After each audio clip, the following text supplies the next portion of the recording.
Yosep Parera, pengacara yang menjadi tersangka kasus suap Hakim Mahkamah Agung Sudrajat Dimyati berencana mengajukan diri sebagai justice kolaborator.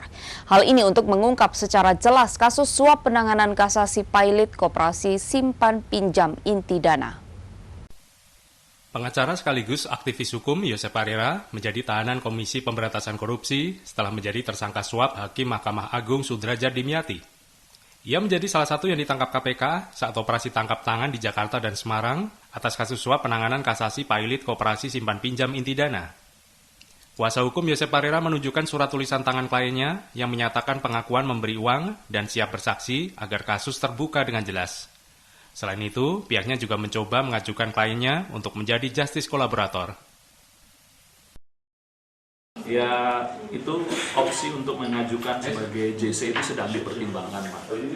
Nanti finalnya seperti apa itu akan diputuskan ketika Pak Yosep nanti diperiksa kembali oleh penyidik, apakah dalam kapasitas dia sebagai tersangka atau dalam kapasitas sebagai saksi untuk tersangka yang lain.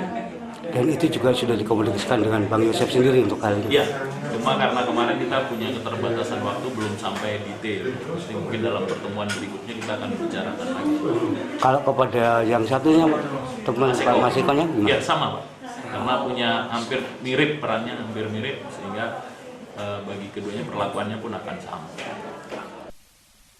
Yosep Parera mengakui memberikan uang kepada pegawai kepanitraan MA, Desi, untuk diberikan kepada panitera, ASN di Mahkamah Agung, dan juga hakim. Namun Parera mengaku tidak mengenal Hakim Mahkamah Agung Sudrajat Dimyati. Pengacara yang berkantor di Semarang ini tengah menangani pengajuan kasasi pilot Koperasi Simpan Pinjam Inti Dana yang juga berkantor pusat di Semarang. Dari Semarang, Wisnuwardana, iNews melaporkan.